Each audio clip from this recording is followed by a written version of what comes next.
At 36 years old, Hayden Panettiere was still young enough to feel like she had another lifetime ahead of her. She had spent almost her entire life in front of cameras. She had grown up on television, survived the strange pressure of becoming famous as a child, reached the highest levels of network television, built a second career through music, became a mother, stepped away, fought her way back, and finally began telling the truth about the parts of her life that had remained hidden.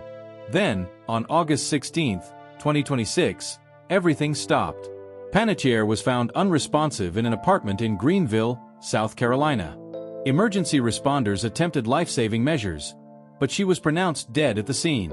She was only 36, just days away from her 37th birthday. Authorities reported no signs of trauma or foul play, and the official cause of death had not yet been determined. An investigation remained underway, and that left behind a question that went far beyond the circumstances of her death. What happens when someone who spent almost her entire life building a career in Hollywood is suddenly gone? What remains when the cameras disappear? And what, exactly, did Hayden Panettiere leave behind for the people she loved most? To understand that, you have to go all the way back to the beginning. Hayden Leslie Panettiere was born on August 21, 1989, in Palisades, New York. Her mother, Leslie Vogel, had worked as an actress, while her father, Alan Skip Panettiere, was a former firefighter. Hayden also had a younger brother, Jansen, who would eventually follow her into entertainment. There was almost no ordinary childhood for Hayden. She appeared in a commercial at just 11 months old. Before she was old enough to understand what celebrity meant, she was already working. The Television Academy notes that she appeared in more than 50 commercials as a child before moving into television roles. At 4, she began playing Sarah Roberts on One Life to Live, and later spent years on Guiding Light. Then came the movies. She voiced Dot in Pixar's A Bug's Life. She appeared in Remember the Titans, Joe Somebody, Raising Helen, Ice Princess, Bring It On, All or Nothing, and several other films. She was learning the mechanics of Hollywood while most children her age were still learning how to separate school from play. And then, in 2006, one role changed everything. Claire Bennett walked into the world of Heroes. She was a teenage cheerleader with an extraordinary ability to heal herself. But the character became much more than a superhero. Claire was vulnerable, stubborn, frightened, funny, and determined. Her famous line, "Save the cheerleader, save the world," became part of television culture. For Hayden, the role transformed her from a successful child performer into an internationally recognizable young star. She won a Saturn Award and Young Artist Award for her work on Heroes, and became a Teen Choice favorite. The series also brought her nominations from major award organizations, including multiple Saturn Award nominations.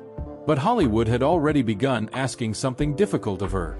Could the child actress become an adult star without being trapped by the image that made her famous? Hayden tried to answer that question by constantly moving. She appeared in films. She lent her voice to animated projects. She took on darker material. She played Amanda Knox in a television film. And in 2011, she became Kirby Reed in Scream 4, a role that would eventually bring her back into the franchise more than a decade later. Then came Nashville. In 2012, Hayden became Juliette Barnes, a young country superstar whose talent was matched by her volatility and personal struggles. The role required her to do something she had never done on that scale before. She had to sing, and she was good at it. Hayden performed songs for the series and helped turn Juliette into one of television's most recognizable fictional musicians. Her work on Nashville earned her 2 Golden Globe nominations, in 2013 and 2014. There was an uncomfortable irony in the character. Juliette Barnes was a famous woman trying to survive addiction, pressure, relationships, motherhood, and the expectations of an industry that demanded she keep performing no matter what was happening privately. Years later, Hayden would openly discuss how closely some of those themes reflected her own struggles. But before the public knew the full story, Hayden's personal life was changing in another profound way. She met Ukrainian heavyweight boxing champion Wladimir Klitschko. Their relationship began in 2009, with a brief separation before they reunited. They became engaged in 2013, and in December 2014, they welcomed their daughter, Kaya. Motherhood brought Hayden a kind of happiness she had never experienced before. It also exposed wounds she could no longer hide. After Kaya's birth, Hayden struggled with postpartum depression and addiction. Eventually, The situation became so serious that she sought treatment and made one of the most painful decisions of her life. In 2018, she relinquished full custody of Kaya to Klitschko. Years later, Hayden would insist that she had not abandoned her daughter. She described the decision as devastating, but believed Kaya was safer and better supported while Hayden focused on recovery.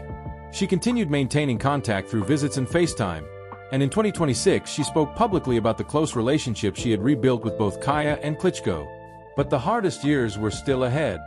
Her relationship with Brian Hickerson became turbulent and was accompanied by domestic abuse allegations and legal consequences for him. Hayden continued struggling with addiction and the emotional consequences of years spent under intense public scrutiny. Then, in 2023, another devastating loss arrived. Her younger brother Jansen died at just 28. His death was attributed to an undiagnosed heart condition, and the loss affected Hayden deeply. By then, the woman the public remembered as the fearless cheerleader from Heroes had lived through experiences that could never be understood from a television screen. Yet she was still trying to rebuild. She returned to the Scream franchise in Scream 6 in 2023. She continued taking on projects, spoke more openly about recovery, and eventually put her own story into words.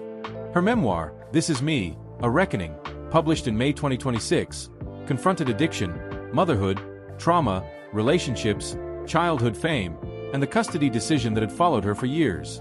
And suddenly, Hayden was no longer simply the actress people remembered. She was a woman finally explaining what had happened behind the roles. But beneath that personal story was another part of Hayden's life that the public rarely saw clearly. Years of acting, major television contracts, films, music, real estate, professional rights, personal possessions. A body of work accumulated over decades. She had spent almost her entire life creating something. And now, at only 36, she was gone. The question was no longer simply how Hayden Panettiere died. It was what remained after her life had ended. Because the answer was not going to be found in one number. And before anyone could understand what Hayden left behind, they first had to understand what the final years had taken from her, and how hard she had fought to find her way back. That chapter would prove to be the most painful one of all. The years that followed would test Hayden Panettiere in ways no television script ever could. After Nashville ended in 2018, Hayden was no longer working at the pace she once had. Her public life became quieter. Behind that silence, she was trying to put pieces of herself back together. Motherhood had already changed her life. Her struggle with postpartum depression had been severe, and she had also battled alcohol and opioid dependency. In 2018, while she was in treatment, custody of Kaya was transferred to Wladimir Klitschko, who became her daughter's primary caregiver. Hayden later explained that the decision was heartbreaking, but that she believed Kaya needed stability while Hayden worked on her recovery. For Hayden, recovery was not a straight line. There were periods when she disappeared from the spotlight. Then she would return, sometimes with a new project, sometimes simply to speak about what she had been through. In 2022, she made one of the most important professional comebacks of her later life. Kirby Reed was back. Hayden returned to the Scream universe for Scream 6, reprising the role she had first played in 2011. It was more than another acting job. For fans who had watched her grow from Heroes to Nashville, seeing her back on screen carried a different meaning. She had survived enough that returning itself felt significant. But privately, there were still wounds she was trying to understand. This Is Me, A Reckoning was published in May 2026, only about 3 months before Hayden's death. It was not a polished celebrity autobiography designed simply to celebrate a career. Hayden used it to confront the parts of her life she had spent years trying to explain. She wrote about childhood fame, about addiction, about postpartum depression, about motherhood, about the painful decision involving Kaya, about relationships that had become destructive, and about experiences in Hollywood that she said had affected her deeply. One of the most painful subjects was the birth of Kaya. Hayden later described serious complications during her 2014 C-section, including an infection and the need for 7 blood transfusions. She recalled fearing that she might not survive and thinking about her daughter while doctors fought to save her. That experience became intertwined with everything that followed. She loved her daughter. She also knew she was struggling. And eventually, Hayden began rebuilding that relationship. In interviews during the final months of her life, She spoke about being closer to Kaya and maintaining a relationship with Wladimir Klitschko. She had not forgotten what she had lost. She was trying to create something better from it. Then, in August 2026, Hayden's story suddenly ended. On August 16th, she was found unresponsive at a residence in Greenville, South Carolina. Emergency responders arrived and attempted to revive her. She was pronounced dead at approximately 2:31 p.m. She was 36 years old. The circumstances immediately generated questions. Early emergency dispatch information referred to cardiac arrest and a possible overdose. But those reports were not the same thing as an official determination of cause. That distinction matters. As of the latest official reporting, Hayden's cause and manner of death remained under investigation. An autopsy found no signs of physical trauma, and authorities reported no indication of foul play. So despite the speculation spreading online, there was no responsible way to state a definitive cause of death before the authorities completed their work. Hayden's representative confirmed her death. Her father, Alan Skip Panettiere, asked for privacy as the family processed what he described as an unimaginable loss. And then came the words many people had been waiting for. Wladimir Klitschko publicly addressed Hayden's death. His message was not about their complicated past. It was about grief. He mourned the woman who was the mother of his daughter and asked for privacy and respect for the family during an unbearable moment. For fans, the reaction was immediate. People remembered Claire Bennett. They remembered Juliet Barnes. They remembered the young actress who had somehow been part of their lives for decades. But those closest to Hayden knew there was another story. A woman who had fought addiction. A mother who had fought to reconnect with her daughter. A sister who had lost her brother. An actress who had spent years trying to separate the person she really was from the person the public expected her to be. And then there was one final question. After everything, the television contracts, the movies, the music, the properties, the possessions, the years of work, what was actually left? Hayden had spent her entire adult life creating value, both financial and personal. But death turns everything into a different kind of question. Who owns it now? What happens to the work? What happens to the money? What happens to the things she collected? And what happens to the pieces of her life that mattered more than money? Those answers are where the story becomes far more complicated. Because a celebrity's reported net worth is not necessarily the same thing as the value of an estate. A property sold years earlier is not an asset at the time of death. And now we come to the question everyone has been waiting for. After a lifetime spent in Hollywood, after the television shows, the movies, the music, the properties, the difficult years and the comeback attempts, what did Hayden Panettiere actually leave behind? The first answer is money. But even that answer is not as simple as the internet makes it sound. Several celebrity finance publications have attempted to estimate Hayden's wealth. One widely cited estimate puts her net worth at approximately $6 million.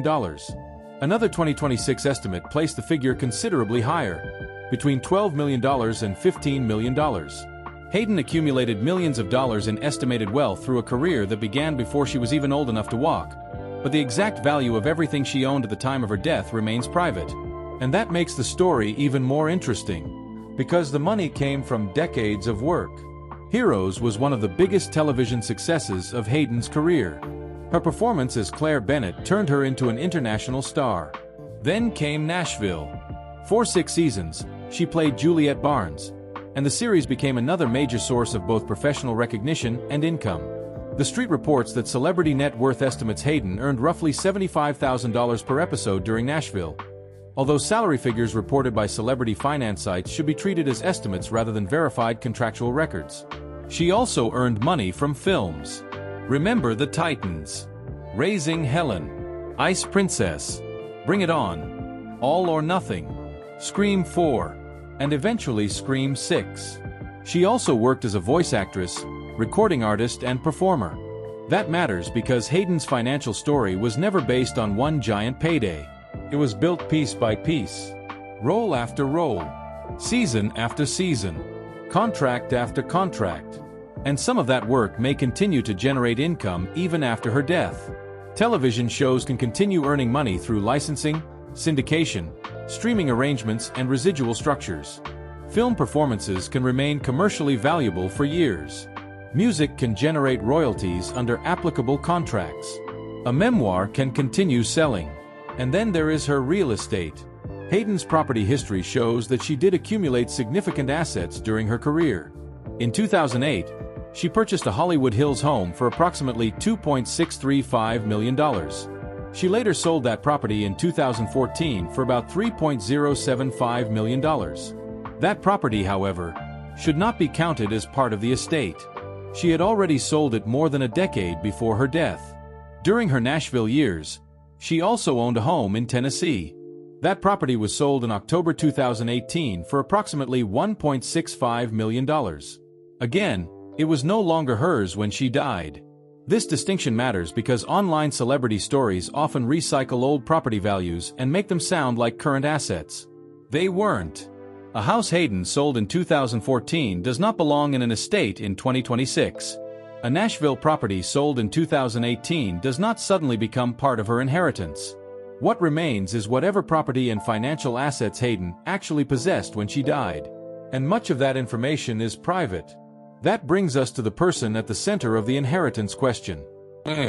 Hayden's daughter was born in December 2014, and she was only 11 years old when her mother died. Kaya had lived primarily with her father, Wladimir Klitschko, and Hayden had spent years trying to rebuild their relationship after the painful custody decision. That makes Kaya more than simply Hayden's surviving child. She is the person most closely connected to the future of whatever estate Hayden left behind. Legal experts speaking to People after Hayden's death explained that it remains unknown whether Hayden had a will or trust. If she died without a will, California intestacy law could make her daughter the heir to her estate, but because Kaya is a minor, the assets would require legal management rather than simply being handed directly to an 11-year-old. If Hayden did establish a trust, the terms could be different. A trust could potentially control when and how assets are distributed. It could also keep some details private. And that means the public may never know the complete financial arrangements surrounding Kaya's inheritance. Her memoir may become even more important because Hayden published This Is Me, a reckoning only months before her death. Grand Central Publishing describes the book as a candid account of her life, from child stardom and Hollywood pressure to addiction, motherhood, and the experiences that shaped her. The timing is difficult to comprehend. Hayden finally published her own version of her story, and then she was gone. That book now carries a different weight. It is not simply another celebrity memoir. It is one of the last major pieces of Hayden's voice that she deliberately left with the public. And that may ultimately become one of the most valuable things she left behind. Not financially, personally, because for years, other people had told Hayden's story for her. The child star, the superhero cheerleader, the country singer, the troubled actress, the mother who lost custody, the woman who struggled with addiction, the survivor, the celebrity. But in This Is Me, Hayden finally had the opportunity to say, "This is what happened to me. This is what I remember. This is who I am." And that brings us back to the title. Hayden Panettiere leaves behind a fortune that makes her fans and family cry. Yes, there was money. There were years of professional success. There were valuable performances. There were real estate transactions. There were potential residuals and royalties. There may be assets that the public will never know about. The more emotional fortune is easier to see. It is Kaya. It is the family photographs. It is the memories of Jansen. It is the friendships she made. It is the people who worked beside her. It is Claire Bennett. It is Juliette Barnes. It is Kirby Reed. It is every child who watched Hayden on television and grew older alongside her. And it is the memoir she left behind just months before her death. Hayden spent more than 3 decades creating those things. She began working as a baby. She became famous as a child. She reached the height of television fame in her teens. She reinvented herself as an adult. She sang. She acted. She became a mother. She struggled. She disappeared. She returned. She spoke openly about pain that many people would have hidden forever. And then, at 36, her story ended. Her official cause of death had still not been established at the time of the latest reporting. The autopsy found no trauma, while toxicology testing remained pending and the investigation continued. That uncertainty makes the loss even harder for the people who loved her. And perhaps that is why Hayden's greatest fortune cannot be reduced to $6 million, $12 million, $15 million, or any other estimate. Those numbers can change. Property values change. Contracts end. Royalties fluctuate. Money gets divided. Assets get sold. But a performance can remain. A photograph can remain. A book can remain. A memory can remain. And a daughter can carry the story forward. Kaya will grow up with memories of a mother who was famous to millions of people, but, to her, was simply mom. One day, the headlines will be old. The photographs will be archived. The television shows will become part of another generation's childhood. But Hayden's daughter will still know the woman behind them. That may be the most important thing Hayden Panettiere left behind. Not simply a fortune. A life. A body of work. A story told in her own words. And a daughter who can someday look back at everything Hayden created and understand that, beneath all the fame, the money and the headlines, there was a human being who spent her entire life trying to find her way home.